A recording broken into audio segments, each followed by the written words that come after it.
Olá, tudo bem com vocês? É uma alegria para nós estar aqui transmitindo ao vivo no Nocaute uma entrevista com esse grande brasileiro, Uma honra para mim. honra para todos nós, que é o Celso Amorim. Celso é um diplomata de carreira que percorreu toda a escadaria do Itamaraty, sempre com brilho. Eu fui fuçar sua biografia, essas biografias saem nos canais de internet. Primeiro lugar nisso, primeiro lugar naquilo, prêmio, vai estudar na London School. E o Celso, além das suas virtudes como diplomata, antes de ser ministro, 2 vezes ministro do exterior, uma por um mandato e outra por 2 mandatos, e depois ministro da Defesa. Antes disso, ele tem uma característica que acabou virando um pedaço do DNA, que o Celso é um cineasta, um cinéfilo e um cineasta. Cineasta frustrado. Primeiro eu queria que você falasse um pouquinho disso, para depois a gente mergulhar nas coisas chatas. Sua vida com cinema. Você já era diplomata e era um cinéfilo? Não, foram 2 momentos. Não, uma, antes de ser diplomata, eu fui assistente de direção do Leon Hirschman e fiz continuidade dos Cafajestes. Com o Rui Guerra? Com o Rui Guerra, indicado pelo Leon Hirschman. E até outro dia participei de uma homenagem porque o Leon estaria fazendo 80 anos. O Leon faria 80 anos agora. Então eu trabalhei com o Leon quando eu era muito jovem, ele também, ele era um pouquinho mais velho que eu, tinha mais uns 4 ou 5 anos que eu. E 5. E a coincidência que anos depois, aí sim eu já era diplomata, mas uma confusão que houve lá no Embrafilme, uma briga de tendências, me escolheram para ser o presidente, foi Eduardo Portela, que era intelectual, respeitado. Um ministro com a cabeça aberta. Isso, cara, muito legal, cara. Sim. Até a história morreu agora há pouco tempo, né? Morreu há pouco tempo, né? O cara que disse que ele estava ali, não era para fechar a universidade, mas era para abrir a universidade. Exatamente. E o pessoal não gostou. Mas enfim, já nessa época eu tive a satisfação de produzir, quer dizer, a maior parte foi feita no meu tempo, já tinha sido, acho que, contrato assinado antes, o Eles Não Usam Black Tie. Então passou justamente o Eles Não Usam Black Tie, né, com a Beth Mendes, enfim, um grande filme. Mas aí depois você volta a ter uma ligação com o cinema, indiretamente, do lado de lá do balcão, que acaba... Não, com a Embrafilme que você não, pois é, aí esse filme do Leon foi feito na Embrafilme, e eu fui 3 anos presidente da Embrafilme mas é importante dizer por que você saiu. Não, né? Saí porque autorizei o filme para Frente Brasil. E tive a honra também, a honra mesmo, um jornalista, um homem mais, digamos, de perfil talvez até mais conservador, mas muito inteligente, que era o Carlos Castelo Branco, um Castelinho, que na coluna dele deu assim de pé de página, porque ele também não me conhecia de vista, mas ele deu no pé de página dizendo assim que eu tinha, que a Embrafilme tinha tentado alargar as portas da abertura, mas que eu não tinha sido compreendido. Então, é uma boa introdução. O Celso liberou, além de ter financiado, de ter patrocinado, a Embrafilme, presidida pelo Celso, liberou um filme chamado Pra Frente Brasil, que era simplesmente sobre tortura a preso político durante a ditadura militar. Não, para não parecer que eu era um louco total, mas quer dizer, nessa época a tortura pelo menos se dizia que não era mais praticada. E a ditadura também já estava meio banguela. A ditadura já estava meio banguela e tal, mas é tudo, sabe como é que é? Claro. Vai e vem, o filme foi liberado, o filme ficou pronto logo depois do episódio do Rio Centro, foi um momento de enrijecimento. Eu sabia que era um risco que ocorria constantemente, porque quando Eles Não Usam Black Tie também foi feito, era a época das greves do Lula lá em São Bernardo, no ABC. Então também poderia ter caído, mas não caiu. Porque aí também foi uma estratégia, o filme ganhou o prêmio em Veneza e tal. E Eles Não Usam Black Tie, era um filme contestatário. Termina dizendo, greve geral, segunda-feira, greve geral. Bom, mas aí você faz uma carreira brilhante, é embaixador do Brasil na ONU. Levei muito tempo para ser promovido embaixador. Levei quase 10 anos por causa desses episódios de Embrafilme. Depois eu trabalhei com um grande ministro da Ciência e Tecnologia, Renato Acha. Sim. E aí tinha aquele combate com a informática, enfim, também não me ajudou muito a ser promovido logo, não. Mas enfim, acabei sendo. E aí foi embaixador na ONU, foi embaixador em vários locais, alguns organismos. Fui embaixador em Genebra 2 vezes, né? Eu fui embaixador em Genebra, depois fui ministro do Itamar Franco, e depois fui na ONU, depois Londres e depois...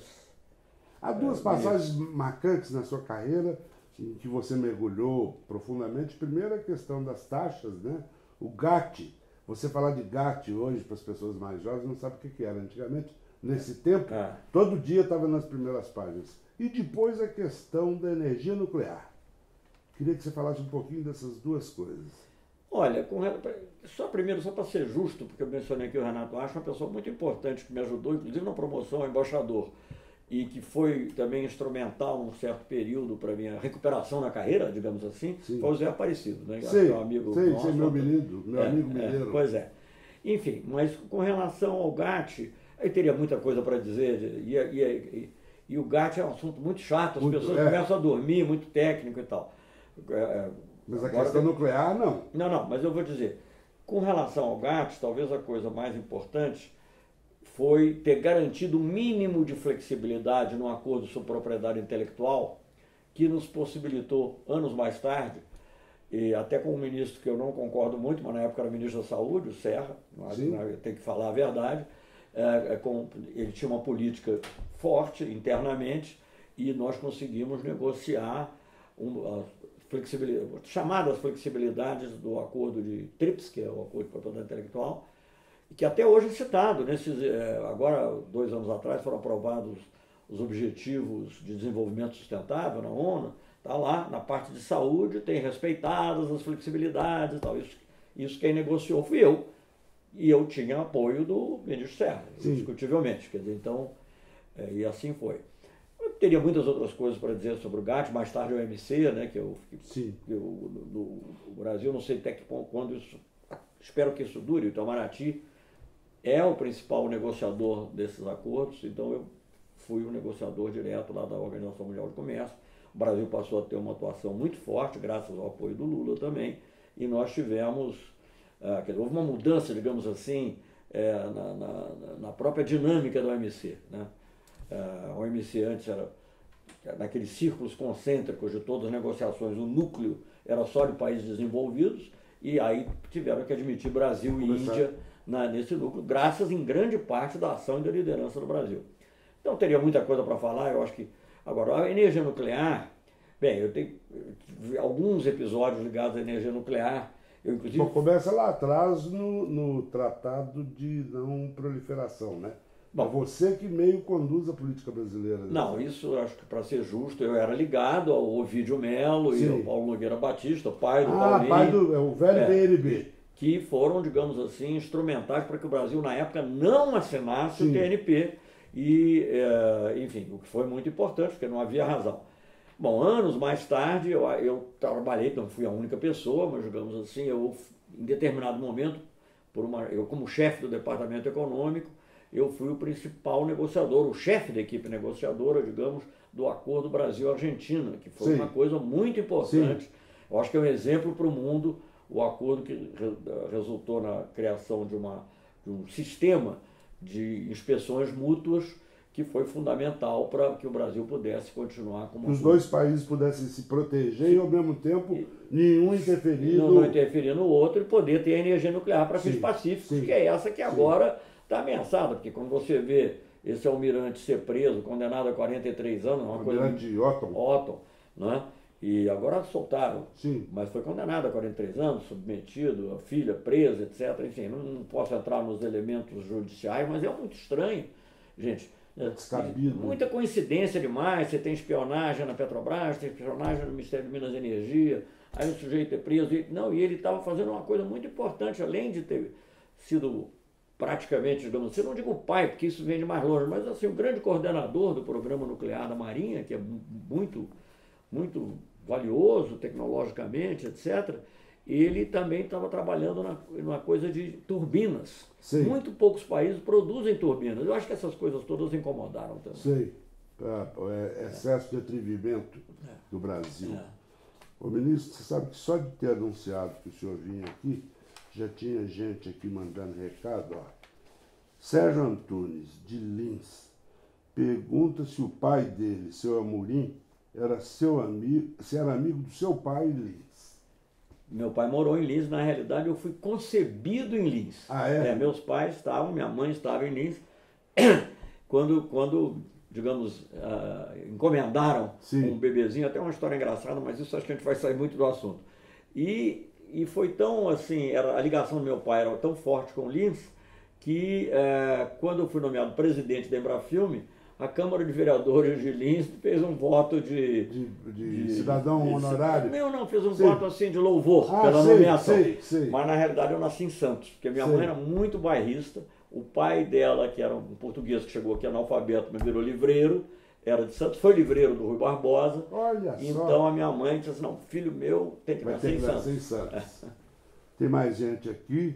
Ofélia Cirineia Brochado, honrado Celso Amorim, Ricardo Rabelo, rezando para ele concorrer ao governo do Rio. Glauco Aldiberto. Vai ter que rezar muito. Vai ter que rezar muito, aí depois nós vamos falar disso.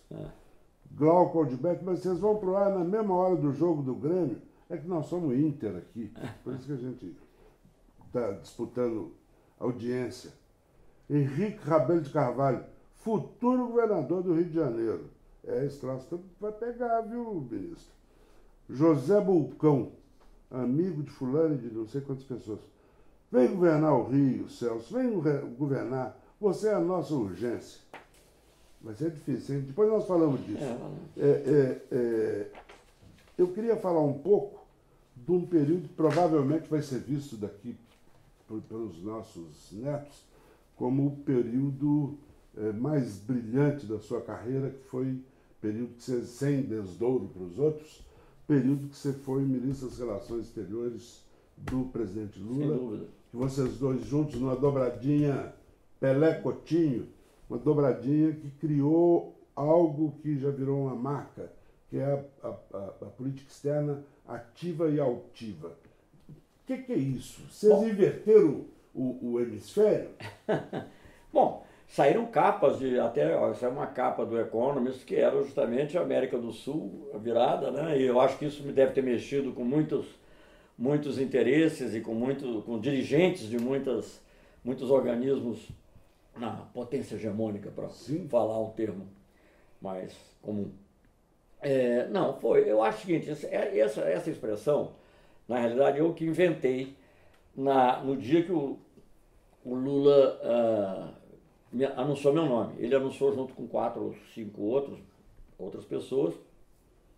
Todo mundo queria ouvir o Lula, naturalmente. Eu falei, o que eu vou falar em 3 minutos? Porque a política externa é muito ampla. Né? Claro. E também não tinha conversado com ele o suficiente para começar a dizer, vamos fazer isso no Mercosul, vamos fazer isso. Então eu resolvi falar da atitude. Sim. Então a atitude era o Brasil não ter medo de ser ativo, né? Porque muitas vezes, por exemplo, eu fui embaixador, muitas vezes o que eu recebi a instrução? Não pode seguir com essa linha, mas vai devagar, cuidado para não incomodar demais, né? Não vamos aparecer na foto junto com a Índia, imagina, se a Índia fosse marxista, leninista, mas enfim. Ou então, por exemplo, também a altivez, diz assim, não, a ALCA, a gente reconhece que essa negociação pode não ser ideal da maneira que está feita, mas sabe como é que é, né? Uma coisa da agenda americana, então eu dizer, não, tem que ser ativa e altiva, que a gente tem que enfrentar aquilo que não é do nosso interesse, e aquilo que é do nosso interesse, a gente não tem que ter medo de defender, e também defender de uma maneira solidária. Poderia-se dizer... Então, na América do Sul, na África, países árabes... Já que o senhor falou da ALCA, pode-se dizer que o primeiro golpe, a primeira marcação de posição do governo de vocês, do senhor e do Lula, foi rebentar a espinha da ALCA? Que a ALCA evaporou por causa de vocês. Foi. Bom, eu tenho um grande colaborador e amigo meu, Samuel Pedro Guimarães, que até antes já estava criticando muito a ALCA. Eu era crítico também, mas eu devo dizer o seguinte, eu acho que o que nós fizemos com a ALCA foi um golpe de jiu-jitsu. Porque, na realidade, eu acho, em retrospecto, que foi melhor não ter feito, mesmo. E o que está acontecendo com o México hoje é uma demonstração clara, prova claríssima, né? Estão lá sofrendo, tendo que fazer mais concessões para manter, quem sabe, menos do que eles obtiveram, né? Mas, enfim, além dos problemas, outro dia eu li um artigo no Jornal Conservador aqui, sobre o México, dizendo que o México não ganhou com a ALCA, que toda a expectativa que fosse diminuir a brecha com os Estados Unidos não se realizou. Não se deu. Né? E houve um momento na crise, agora, e continua, né, por motivos diferentes, mas na época da crise econômica, o presidente mexicano disse, uma coisa que também não pediu segredo, disse para o presidente Lula, e eu estava presente, uma outra vez até acho que falou comigo diretamente, ele disse assim, não, nós estamos, o México, os Estados Unidos está moribundo, é um elefante moribundo, e nós estamos amarrados nesse elefante. Bem, de lá para cá os Estados Unidos de alguma maneira saiu da crise, mas de qualquer maneira o problema do México não se resolveu. Sim. Mas o que eu quero dizer é o seguinte, por que eu digo que foi um golpe de jiu-jitsu? Porque era praticamente impossível você chegar e dizer, não vamos negociar a ALCA. Não era. Então o que a gente fez? E fez de boa fé, devo dizer, fez de boa fé. Eu falei, não, vamos fazer essa negociação está torta, vamos desentortar. Ela está desequilibrada, vamos equilibrá-la. As coisas que são muito sensíveis para nós vamos tirar. E algumas coisas que são muito importantes que não está, a gente vai ter que tentar incluir. E na época eles estavam tão interessados, eu até inventei uma expressão lá, uma negociação em 3 trilhos, eu não vou entrar nesse detalhe. O Zelig mais ou menos aceitou o sub do sub. E ele aceitou, mas ele acabou tendo uma relação com o negociador, sabe como é que é? Sim. E ele até que aceitou, para desgosto de alguns dos nossos jornalistas. O Zelig foi cobrado, porque ele veio ao Brasil, todo mundo dizia assim, não, vamos brigar. E não brigou. Disse, pô, Zelig, você não está brigando aqui com o Celso. Bom, lembra disso? É. Bom, mas enfim, o fato é que isso foi, aí houve uma conferência em Miami, que nós conseguimos fazer com que, digamos, as coisas caminhassem no sentido que seria talvez aceitável. Já havia alguns novelinhos que não estavam totalmente presos, e eles acabaram desenrolando. Em retrospecto, acho ótimo que tenha sido assim. Mas eu acho que eu até devo dizer com toda admiração por outros movimentos, que o pessoal diz, a ALCA foi enterrada naquela reunião de Mar del Plata, com Chaves, Kirchner. Bom, pode até ser que a lápide tenha sido colocada lá. Ali, mas na realidade... O prego no caixão. A negociação já estava parada. Eu me lembro da minha última quarentena, um dos meus livrinhos, breves narrativas diplomáticas, eu conto essa história e o Zelig dizendo já que não tinha mais sentido e tal, porque quando a coisa ficou minimamente equilibrada, os interesses, as multinacionais americanas perderam o interesse. E já tinha havido também uma mudança na América Latina. E já tinha havido, não, e isso era... Porque, veja bem, eu tive que tratar da ALCA lá no início, eu era ministro Itamar Franco, e havia uma pressão enorme para que a ALCA fosse imediata, ou até 5 anos, não sei, em 5 anos. E a minha briga toda, eu não tinha condições na época de dizer não. Se eu dissesse não, o Brasil, o Mercosul se esfacelava na hora, porque era a época do Cavalo e Menem na Argentina. Isso. Então eu disse assim, não vamos ter um prazo. Porque enquanto nesse prazo a gente vai avançando no Mercosul. Falei, 10 anos. Mal podia eu imaginar que 10 anos depois nós estaríamos, eu estaria de volta como ministro, né? Num governo com muito mais densidade que o governo do Itamar, com todo o respeito que eu tenho pelo Itamar, mas com um governo muito mais força. E aí foi possível fazer isso. Então mudou totalmente. Foi realmente um marco, eu acho. Que ali nós dissemos a que nós viemos. O Chico Buarque fez uma brincadeira que virou bordão na campanha da Dilma. Ele disse que ia votar na Dilma, na primeira campanha dela, que ele ia votar na Dilma para que ela continuasse, como Lula, sem miar para os Estados Unidos e sem rosnar para a Bolívia.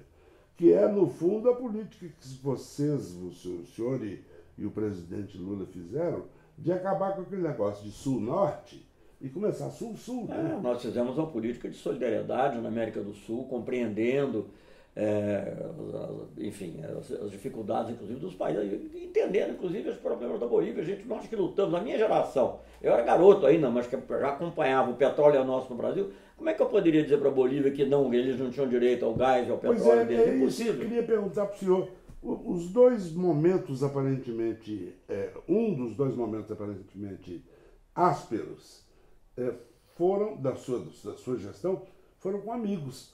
Um com o Evo na Bolívia por causa do gás e o outro com o Equador, com o Correia por causa do calote, né?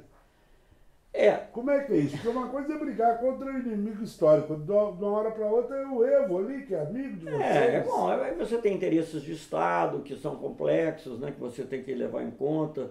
E eu, aliás, eu era até visto, apesar das críticas internas, quando eu chegava no país, eu era muito criticado, porque eu era visto assim como o representante do Itamaraty, a coisa histórica, digamos, de hegemônica, pseudo-hegemônica, sub-imperialista, na América do Sul, etc.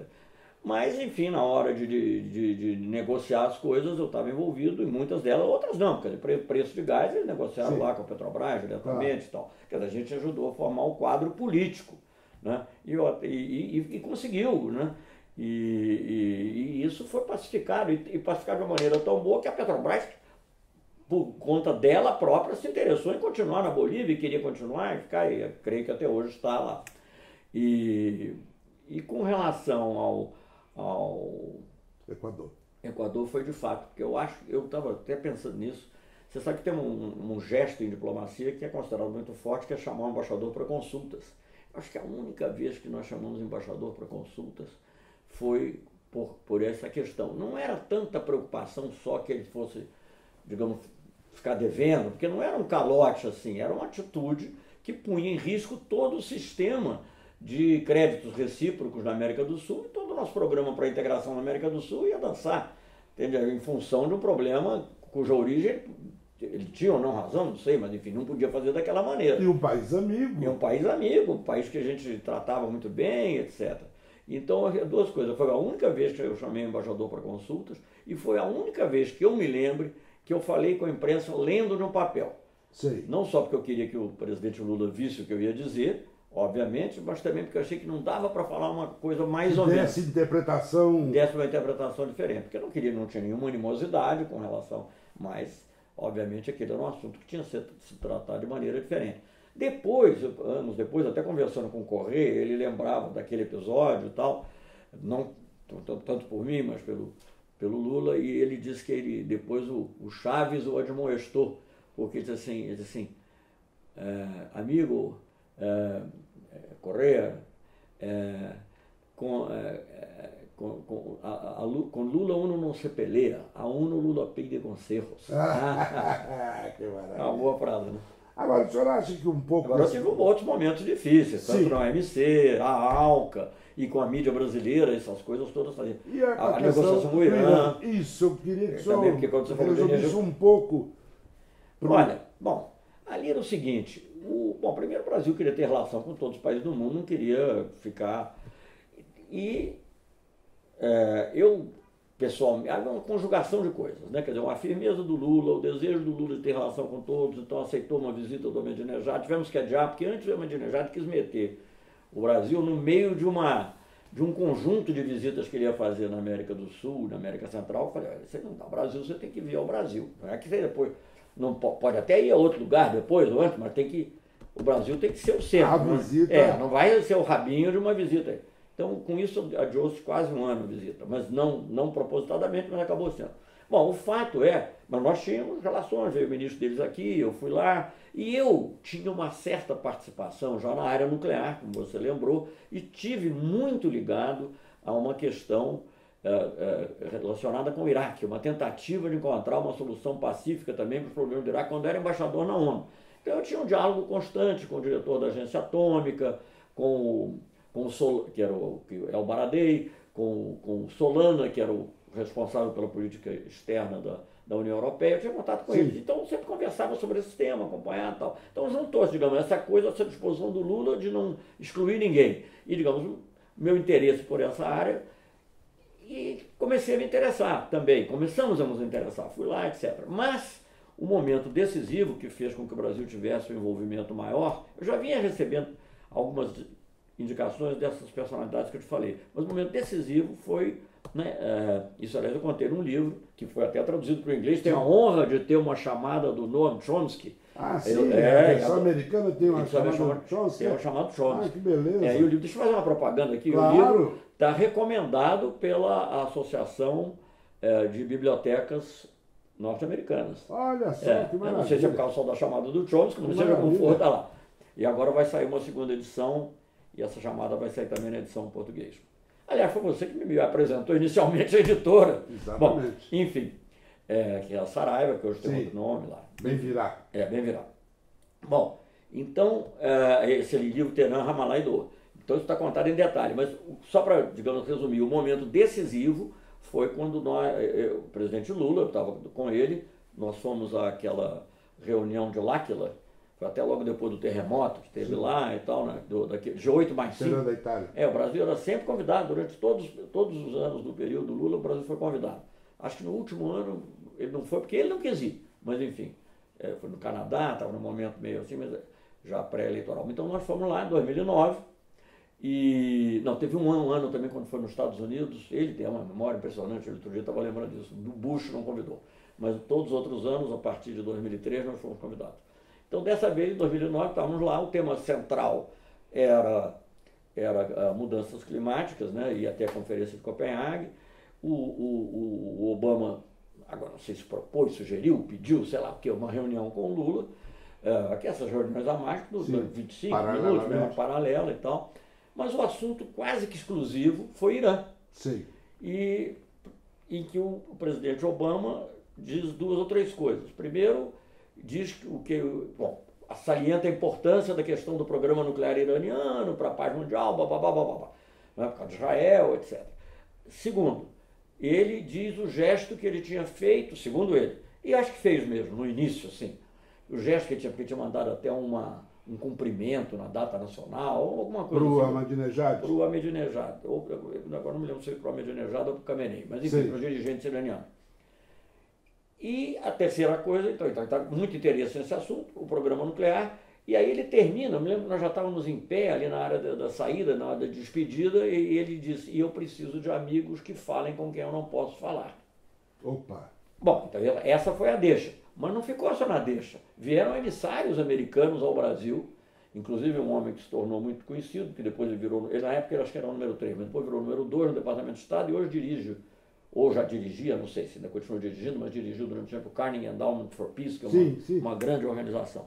Bem, esse Bill Burns, ele veio aqui 2 vezes, com 2 conversas diferentes. Mas na primeira vez a conversa era para nos dar, um pouco antes da visita do Ahmadinejad, para nos dar argumentos para convencer o Irã. E aliás devo dizer que deu um argumento forte, que até quando eu conversei com o ministro... A Condoleezza chegou a falar com o senhor? Não, falamos, mas isso foi antes dessa época, não prosperou. Naquela época eles já estavam muito...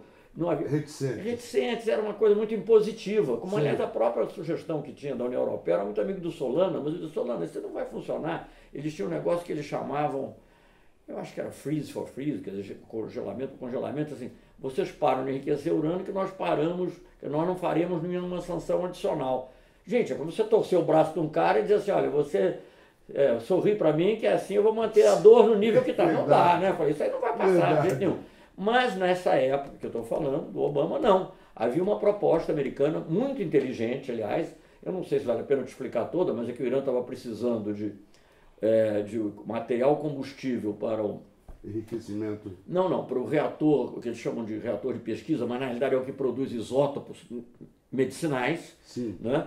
Então, esse material combustível, quando você recebe dessa maneira, isso presume que você tem urânio enriquecido num certo nível. Mas você não pode refazer. Uma vez transformado em material combustível, ele não pode mais ser usado para bomba nem para nada. Mas ele não conseguia fazer isso. Então, o Irã queria comprar no plano internacional, o que, aliás, é um direito garantido pelos acordos da agência atômica, etc. Sim, para tratamento de câncer. Claro, para poder fazer lá, enfim, processar isso lá, não sei de que maneira. E aí, então, os americanos foram muito hábeis, até a proposta inteligente, não sei, a agência atômica deve ter ajudado, a agência internacional, que era o seguinte, em vez de você me pagar em dinheiro, você me paga com o urânio levemente enriquecido que você tem. Porque esse urânio levemente enriquecido, se você ficar passando ele, outro dia até saiu uma discussão sobre isso, sobre algo que o Otton falou, alguém disse uma besteira aí, um colunista, mas enfim, se você ficar passando, ele vai enriquecendo cada vez mais. Então eles queriam tirar uma certa quantidade de urânio enriquecido. Em vez de você pagar com dinheiro, pagar com... Então foi esse acordo que nós mediamos.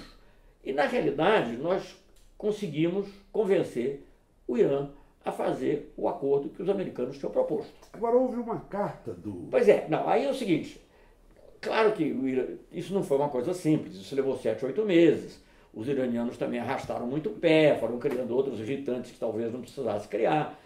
Quando chegou bastante perto, eu já estava meio que para desistir. Eu tinha estado acompanhado o presidente numa reunião em Washington, era uma reunião nuclear, aliás, mas multilateral.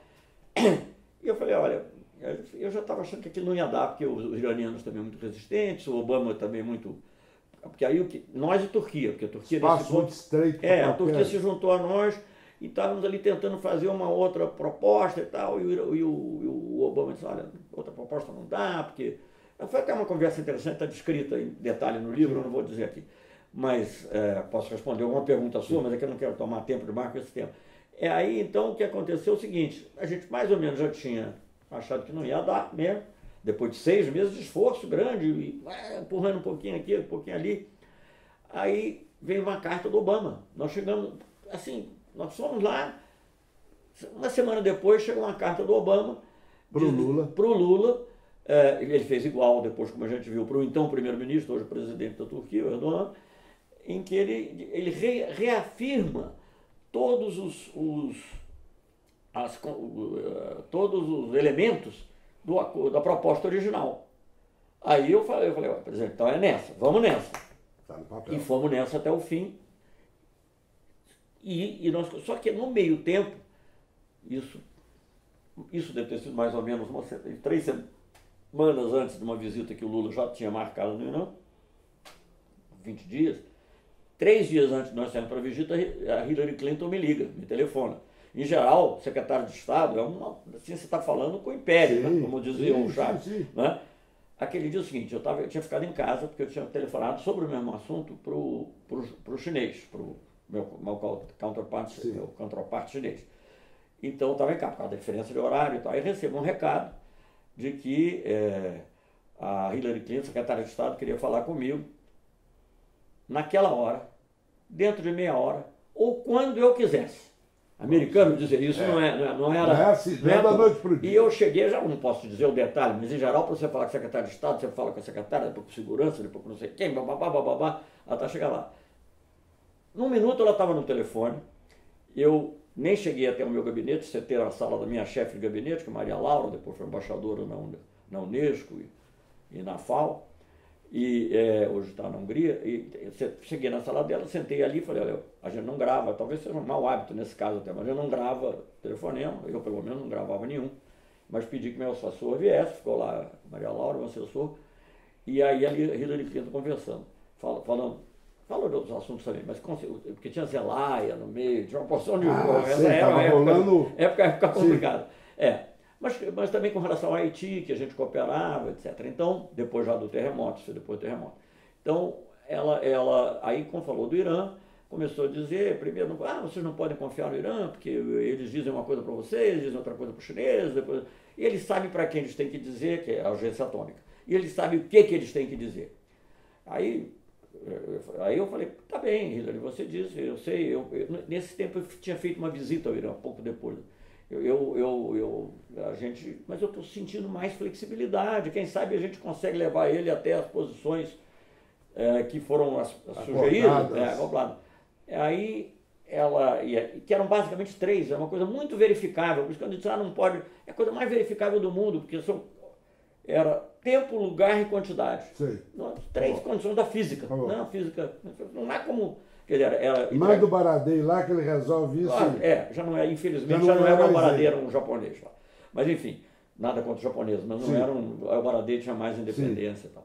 Então, era 1.200 quilos, imediatamente, porque antes o Irã estava dizendo, não, só vou mandar quando receber, não sei o que, então era 1.200 quilos, e antes ele dizia que era menos de 1.200 quilos. Depois, enfim, imediatamente, e num terceiro país, que era a Turquia. Porque antes também o Irã... Nas 3 coisas o Irã antes ele estava chegando lá e disse, não, isso é muito verificável. Aí diz a Hillary no telefone, não, mas aqui sabe o que é, isso faz 7, 8 meses que a gente propôs. Agora, aí mencionou 2 problemas que eram reais, os problemas, mas que, da nossa opinião, podiam ser discutidos depois, que era o problema já do estoque que tinha aumentado, do urânio enriquecido, e o problema de que o Irã tinha começado a enriquecer urânio a 20%, portanto, não próximo ainda, mas mais próximo do que é necessário para um artefato. Aí eu disse, Hillary, eu chamava ela assim, né, os jornais brasileiros fazem isso, mas é assim que a gente se chama, então eu não posso fazer nada. Hillary, você desculpe muito, mas eu concordo, são pontos importantes, mas o seu presidente disse que isso era para criar confiança. E esses 2 pontos que você mencionou não estão citados na carta dele. Aí seguiu-se assim, uns 30 segundos de silêncio, 40 segundos, sei lá, que parece uma eternidade no telefone, Claro. né?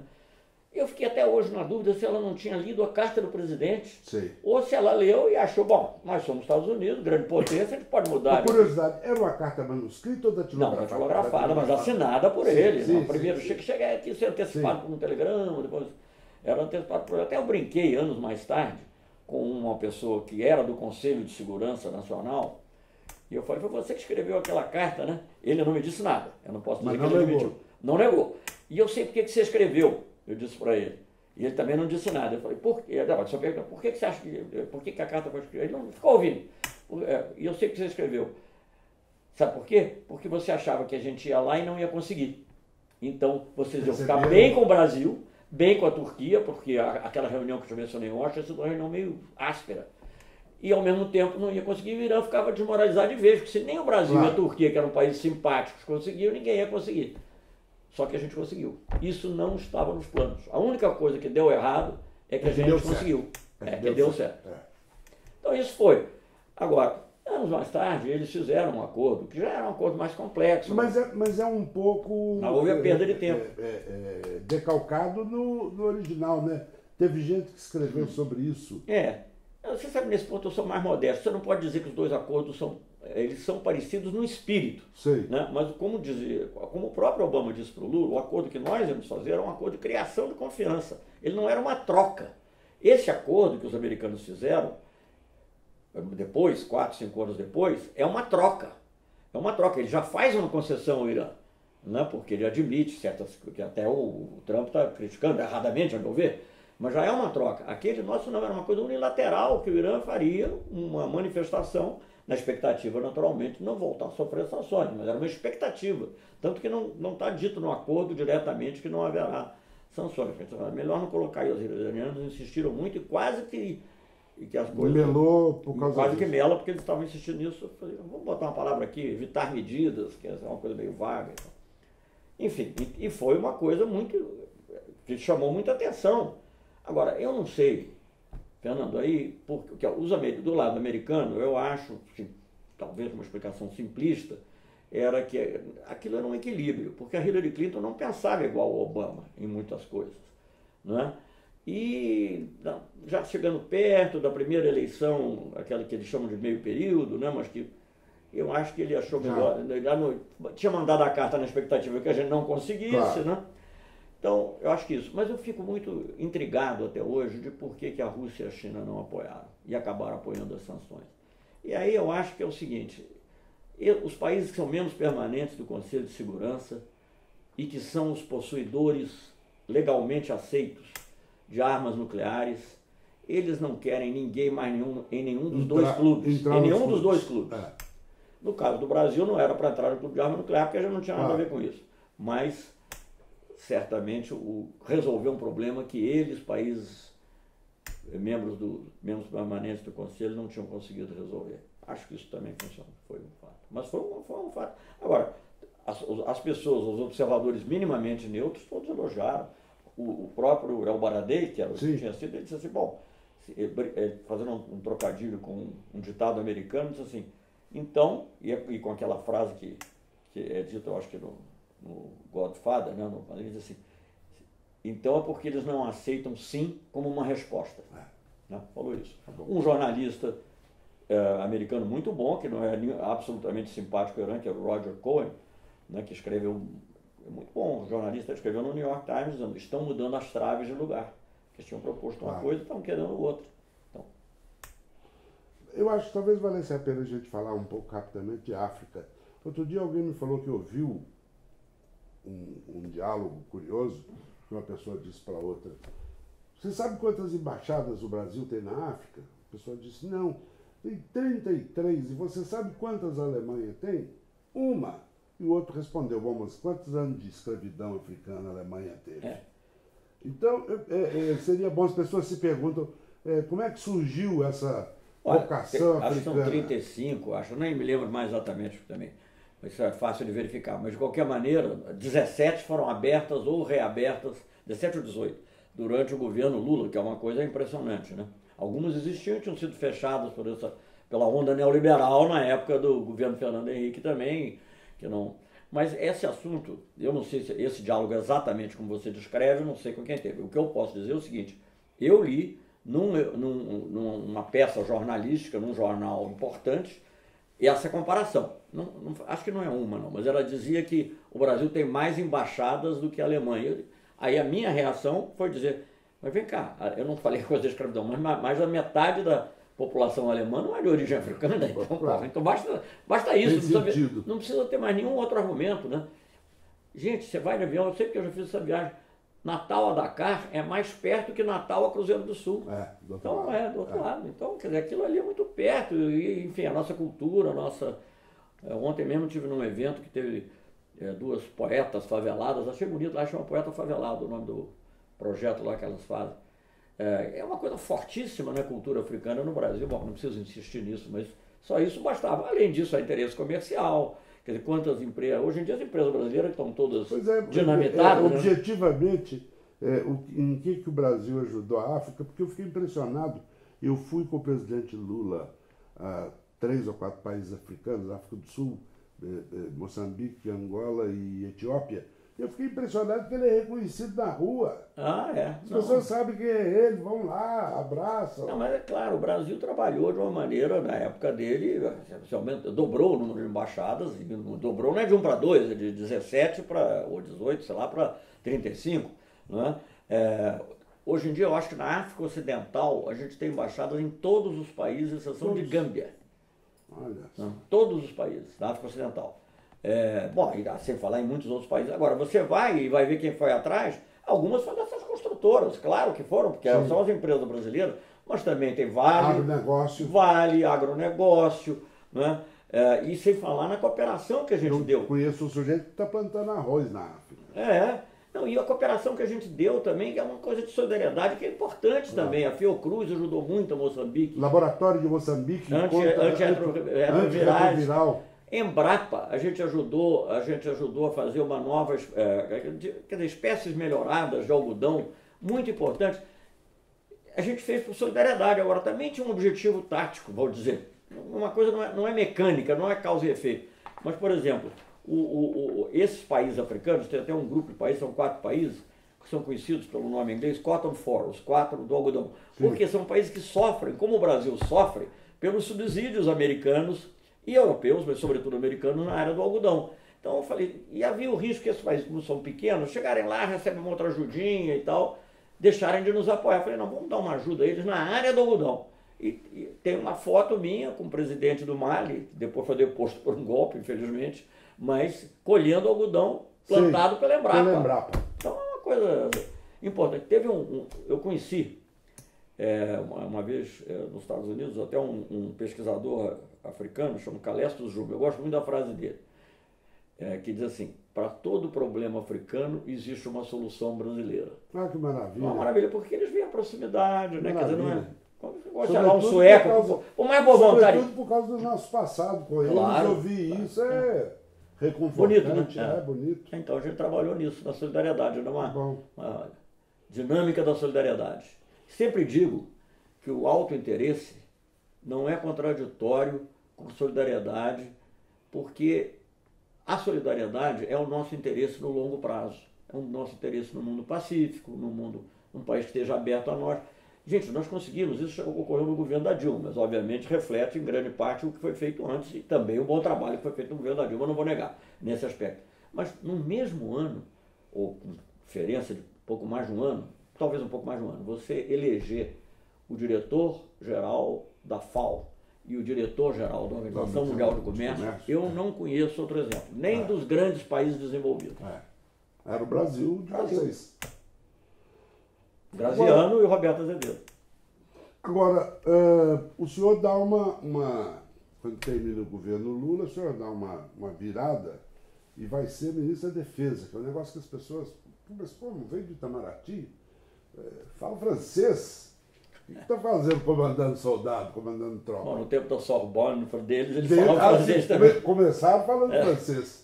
Depois mudou para... Agora, o seu mandato de ministro da Defesa foi um mandato razoavelmente com céu de brigadeiro, né? O comadre almirante digamos? O senhor não teve Olha, meses, bom, né? primeiro não foi imediato, né? Eu fui chamado 7 meses depois. Quando saiu o Jobim, Quando né? saiu o Jobim. E aí eu achei que não dava para recusar, para falar a verdade, não estava imaginando isso, né? Houve um momento no governo Lula que meu nome foi cogitado para ministro da Defesa. Até um jornalista uma vez encontrou, você foi salvo pela OMC, porque como eu me ocupava daquela negociação da OMC, Não podia sair de lá.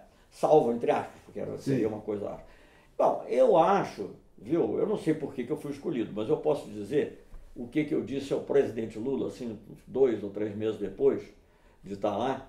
Ele me ligou uma vez, né, assim, Celso, como é que está indo aí? Não sei, Ministério da Defesa. Eu falei, ó, presidente, aqui eu tenho que ser diplomata. No Itamaraty eu podia ser guerreiro, né?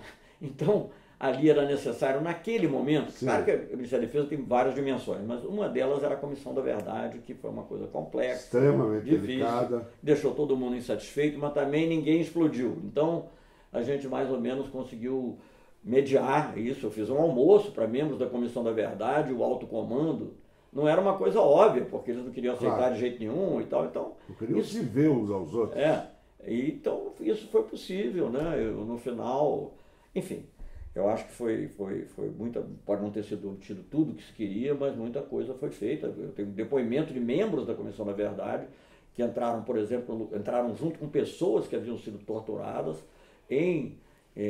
no destacamento não, numa instalação militar em Recife, né, acompanhados pelo general de 4 estrelas que estava lá, e essa pessoa, amigo nosso, eu não vou citar o nome dele agora porque não me autorizou, mas enfim, ele dizendo assim, eu nunca imaginei que isso fosse possível, nunca imaginei que isso fosse possível. E ele repetiu para mim isso, naquela hora eu não estava minha chefe de gabinete que ouviu e me contou, mas depois ele próprio repetiu. Então isso, eu acho que foi uma coisa que exigiu muita coisa. Agora, obviamente que a dimensão de defesa, eu só citar rapidamente. Primeiro, nós fizemos a primeira edição do livro branco da defesa, fizemos a primeira revisão, que a original foi da época do Jobim Mangabeira, o Itamaraty participou indiretamente, da Estratégia Nacional de Defesa e uma revisão da Política Nacional de Defesa.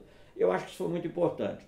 E eu acho que uma coisa muito importante também que ocorreu nesse período foi uma intensificação da cooperação com a América do Sul e com a África na área de defesa. Então por isso que eu digo, eu não tenho, quando no próprio governo da presidenta Dilma, não sei o que era política, não, olha, na minha área... Chegou você a pensar em criar uma espécie de OTAN da Unasul, né?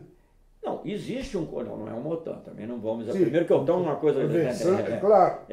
Não, mas tem um Conselho Sul-Americano de Defesa, coisa que nunca houve. Gente, eu quando era jovem diplomata, fui diplomata na Organização dos Estados Americanos. Era impensável que você fizesse uma organização na área de defesa na América do Sul, ou na América Latina em geral. Totalmente impensável. Isso foi feito. E funcionava. E começou -se a falar até em projetos industriais na área de defesa, cooperação na área cibernética, várias coisas desse tipo, né? Sem a participação de fora.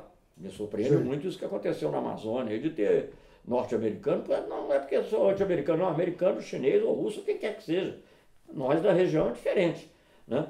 Então, fizemos o conselho, e o que sim fizemos, que é uma coisa nova, não sei se vai continuar, porque isso tudo requer muito, essas coisas não se conseguem assim só com uma boa ideia, você tem que ser persistente e lutar como a gente, senão nunca teria aparecido o BRICS, nunca teria aparecido nada disso, nem o Unasul, porque todo dia, sei lá, quantas conversas eu tive, por exemplo, com, sem falar das do Lula, naturalmente, que é um nível mais alto, mas com Toledo, com não sei quem, para acertar os acordos comerciais que serviram de base para o Unasul. Pessoas hoje, quando eles dizem tem que aproximar da Aliança para o Pacífico, o Brasil já tem acordos de livre comércio com todos os países sul-americanos. O que falta é uma coisa, sabe? Mas enfim, isso é. Mas voltando, fizemos uma escola sul-americana de defesa.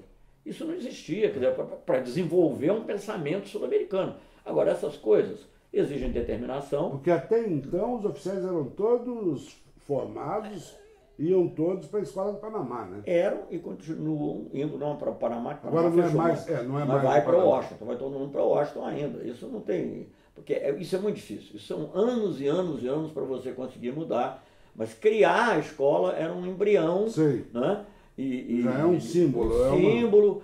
o primeiro diretor foi um brasileiro, que foi nomeado para lá e tal, que dirigia justamente o Instituto Pandiaca Loja, que era um instituto civil dentro do Ministério da Defesa. Pandiaca foi o primeiro ministro da Guerra do Brasil. Ministro da Guerra era paisano, civil, né? Enfim, então, por isso o nome. Então, quer dizer, então, essa aproximação com a África, nós abrimos novas adidâncias, continuamos coisas que já havia, mas acentuamos, como a cooperação naval com a Namíbia, até eu devo dizer assim, por uma coincidência, porque aí é realmente coincidência com o meu papel, mas eu que assinei quando era ministro do Itamar o acordo com a Namíbia. Mas isso já vinha vindo, tem que ser justo, né?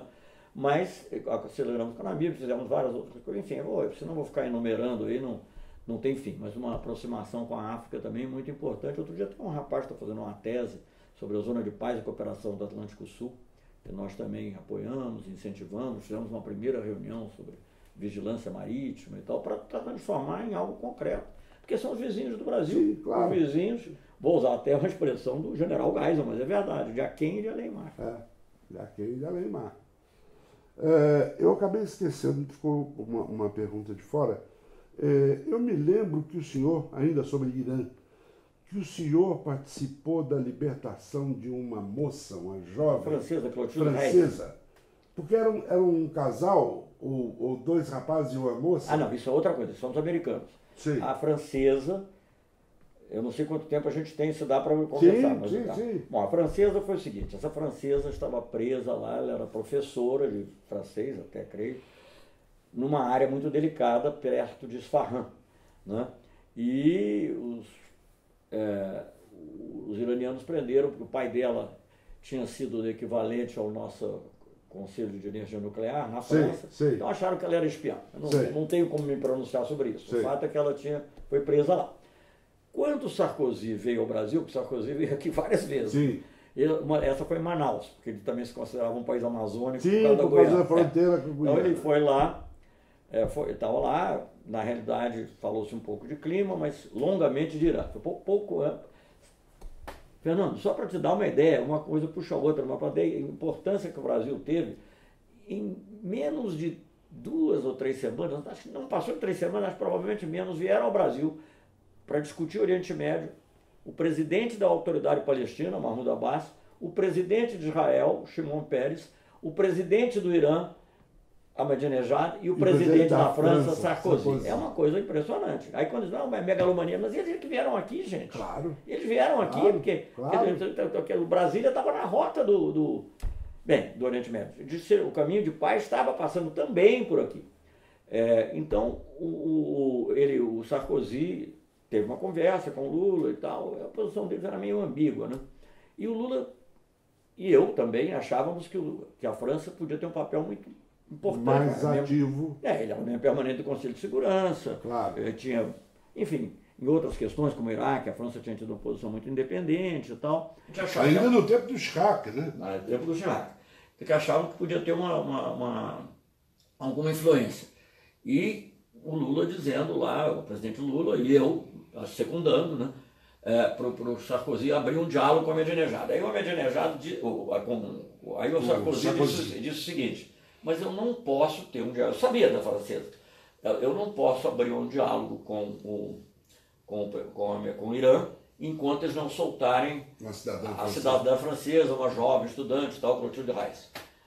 Mas assim que soltarem, eu ligo para o presidente Ahmadinejad. Aí até fui eu que me intrometi, se perguntei ao Lula, né? Mas presidente, Sarkozy, né? Presidente, mas não é só para agradecer, é para começar um diálogo, né? Ele disse, sim, bien sûr, não sei o quê. Então tínhamos essa expectativa. Bom, não vou te contar tudo o que aconteceu, eu tive com a Ahmadinejad depois, etc. Ela foi solta, o Lula chegou e ela embarcou num avião da KLM. Existe uma foto do senhor de braço dado com ela, saindo por um corredor? Não, isso é outra coisa. Tentei achar essa foto hoje para...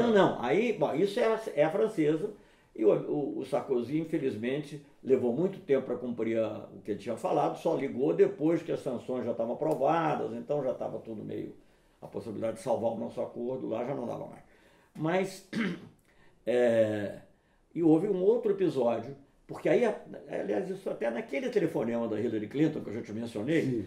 passaram os tais 30 segundos, ou 40, não me lembro exatamente, parece uma eternidade, né? No telefonema a pessoa fica calada do outro lado, você não sabe o que aconteceu. Então ela disse assim, porque ela estava querendo nos convencer a não ir ao Irã, imagina. E o presidente, inclusive, viu uma reunião do G15 e tal. Mas, enfim. Por quê? Brasil, acho que talvez em outras épocas ela achasse que poderia convencer. Então ela disse assim, aí quando ela viu que não dá, bom, já que vocês vão mesmo, já que eu não consigo convencer, já que vocês vão mesmo, pelo menos ajude a soltar os nossos, não sei como é que se diz isso em português, os nossos excursionistas, sei lá, né? Hikers, eles chamam deles, né? E nós ajudamos. Uma delas foi solta justamente... Aí sim, que era uma moça e 2 rapazes. Era uma moça e 2 rapazes, e essa moça foi juntamente com as mães ou tias, sei lá, dos outros que ainda estavam presos, me agradecer pessoalmente durante a Assembleia Geral da ONU. Foram ao escritório da Missão do Brasil então, me agradecer. Aí sim, pode ser que tenha sido tirado a foto, eu não sei.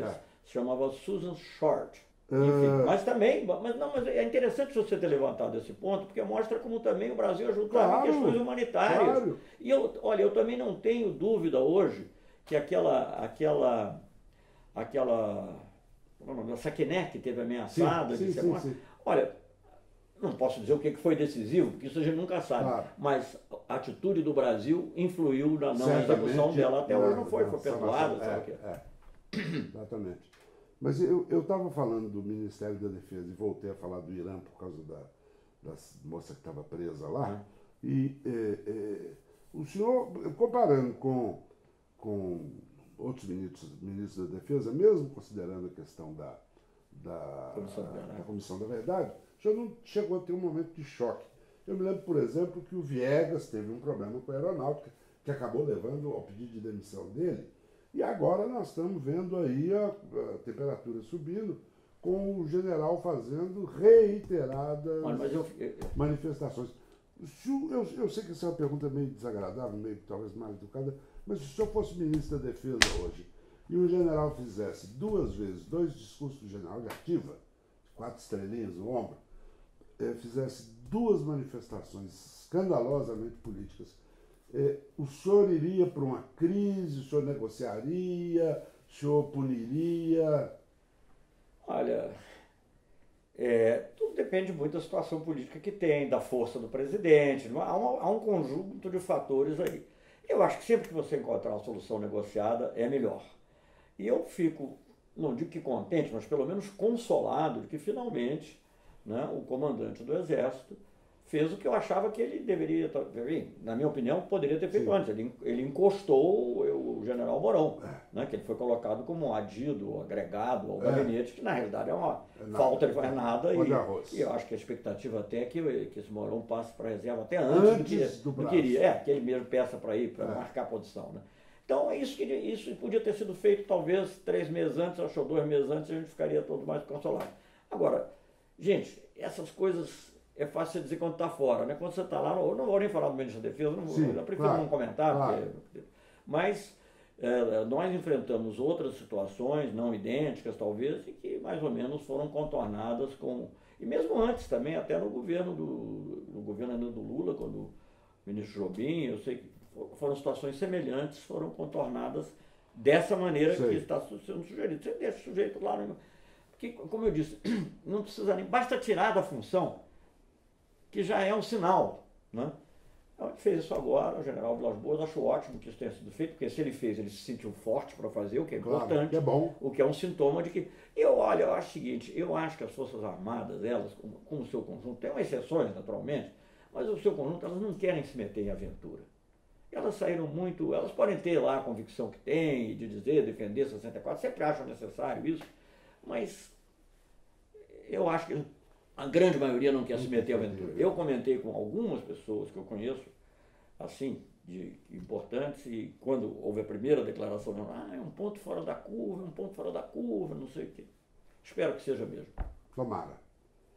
Bom, agora tem uma pergunta que se eu não fizer para o senhor, eu vou ser apedrejado nas ruas como uma ratazana, como diria o Nelson Rodrigues. E se eu responder do jeito que você espera, eu serei apedrejado em vários O lugares. senhor viu que antes do senhor chegar aqui, já tinha internauta de tudo quanto é canto, imagino que a maioria seja do Rio de Janeiro, querendo saber o que todo mundo quer saber. O senhor vai ser candidato a governador do Rio? O senhor é filiado ao PT? O senhor foi filiado ao MDB, né? Como eu. Fui filiado ao MDB, quer dizer, eu assinei a ficha, depois nunca mais encontraram, porque eu mandei fazer uma busca, mas eu assinei a ficha na época do Ulisses. Eu foi abonado pelo doutor Ulisses. Eu tinha ligação forte lá com o Ministério da Ciência e Tecnologia, com o Renato Archer, depois do Luiz Henrique e tudo. E era uma época, o MDB... Ou era MDB ou não ia fazer política. Mas, não, eu sou filiado ao PT, me filiei em 2009, assim, pouco antes, até na época eu fui sondado para ser candidato a deputado, outras coisas. E, não, eu acho o seguinte, eu acho que as pessoas, o Rio de Janeiro está num estado desesperador, quer dizer, o Brasil está num estado ruim, o Rio de Janeiro está num estado desesperador, porque inclusive toda essa falência que se vê nos programas públicos, né, esses cortes de verbas, isso se reflete no Brasil todo, mas no Rio de maneira especial, porque o Rio é muito dependente. E essas políticas, como por exemplo a política de compra de conteúdo local, que foi, se não terminada, mas muito restringida, né? Você dá isenção de imposto. O Brasil hoje, quer dizer, as pessoas são contra a política industrial.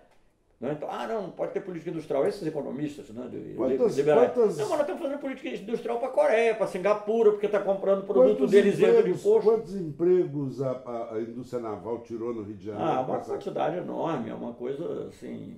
Só um estaleiro lá estava me dizendo que tinha 6 mil, hoje deve ter 300 ou 400, é uma coisa assim. É uma coisa assim impressionante. Isso pode ser recuperado, né? O Rio, quer dizer, não podemos simplificar os problemas do Rio, não dá. É muito complexo, tem problemas inerentes ao Rio, que vem já de... Agora, o Rio depende muito da política federal. Tem que haver investimento no Rio de Janeiro, tem que haver investimento no complexo petróleo e gás, investimento, porque não é só... Isso aí acaba gerando uma série de outras coisas. Uma vez eu me lembro de uma pessoa que trabalhava lá em casa, disse, o meu marido foi despedido. No que ele trabalhava? Não, ele tinha um barzinho ali. Claro, porque é todo o complexo ali que funciona em volta e empregos indiretos. E a mesma coisa com a indústria naval. E, veja bem, isso aí eu acho que é muito importante, muito simbólico. Eu sei que não se pode fazer campanha, nem estou fazendo campanha, nem por mim, nem por ninguém, mas eu acho que a presença do presidente Lula na UERJ foi apoteótica. Pois é, eu queria um pouco foi apoteótica. Na minha opinião, porque era aquela concha acústica, estava absolutamente repleta, não só nos lugares de sentar, mas assim, gente, sabe, nas galerias. Pendurado nos lustres. Pendurado no lustre, praticamente, né? Não era lustre porque era ao ar livre, né? Mas enfim. E aquilo reflete a crise que o Rio está passando de uma maneira muito dramática, porque o Rio é também uma cidade, a cidade principalmente, mas o Estado, de conhecimento. Né? O número de PhDs per capita, o maior é o do Rio ainda, ao contrário do que se possa pensar. Né? O UFRJ, não a UERJ, mas a UFRJ é classificada número 1 do Brasil por instituições internacionais. Apesar de estar na draga que está. E a própria UERJ, com toda essa coisa... Sendo destruída, porque não paga, porque não sei o quê, não tem dinheiro, etc. e tal.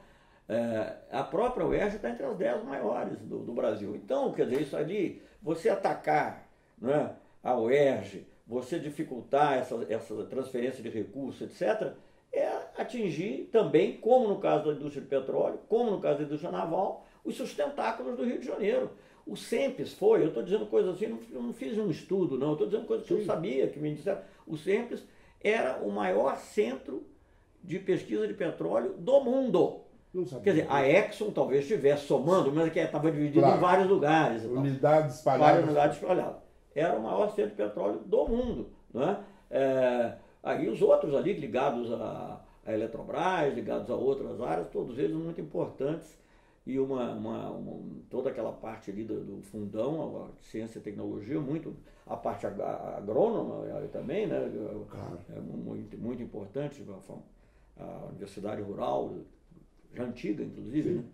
Enfim. Bom, é candidatíssimo, né? Não. Agora, isso é uma coisa muito complexa do ponto de vista pessoal, Fernando, eu tenho que dizer isso, não é egoísmo, porque eu não tenho nenhuma outra oferta de emprego, não é isso, mas, gente, é uma abdicação da vida privada, você tem a família, você tem muitos outros assuntos que você tem que tomar em consideração. Eu acho que isso é uma coisa que eu tenho que refletir com muita calma, com muita serenidade, não é?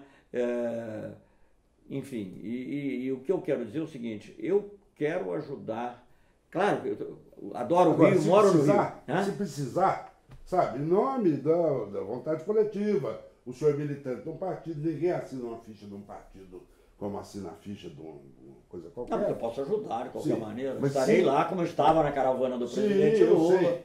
Mas se precisar... Se é que ajuda a minha presença, não sei. Se precisar, o senhor vai? Arrastado, mas vai? Bom, eu nem diria que fosse... Porque é um desplante meu dizer arrastado em relação ao Rio de Janeiro. Quer dizer, se for, será com muito ardor. Não será arrastado. Mas eu acho que é uma decisão que, honestamente, eu ainda não tomei. Tá bom. Tá ótimo, senhor ministro. Muitíssimo obrigado. Foi uma honra. Não, uma honra para mim, muito interessante. Deve ter alguma coisa que eu não falei, sempre fica, sobretudo quando a gente dá a volta, e que o senhor está querendo falar. Tem? Olha, não sei, eu acho o seguinte, não, eu te falei de várias coisas, mas a gente, por exemplo, não conversamos praticamente sobre os BRICS, né? Por acaso ontem estava num evento... E eu tinha mandado selecionar imagens dos BRICS para a gente utilizar. Por acaso ontem estava num evento até em que o Paulo Nogueira Batista Júnior, né, filho do PNB. Do PNB, que foi meu chefe, né? O Paulinho Nogueira estava num evento no Rio de Janeiro, lá, contando a história lá de como ele foi tirado. Mas a criação dos BRICS é algo que se deve muito ao Brasil. Nunca, hoje todo mundo fala dos BRICS, como se os BRICS sempre tivessem existido. Não. A raiz, os BRICS foram criados, tem toda uma longa história que eu também não vou te contar, mas nós criamos primeiro o IBAS, Índia, Brasil e África do Sul, com a seguinte característica: 3 democracias, 3 países multiculturais, um em cada continente do mundo em desenvolvimento. E o IBAS causava muito ciúme. Toda hora eu era procurado na época pelo ministro russo, que era o Igor Ivanov na época, e os chineses também. Eu até tenho uma anotação minha que eu descobri que o Hu Jintao, sem mais aquela, no final de uma reunião com Lula, assim, à margem de uma dessas de 8+5, ele disse assim, faz um elogio sobre o IBAS. Eu falei, por que esse cara está fazendo elogio sobre o IBAS agora? Porque eles queriam já entrar. Já estava com o olho...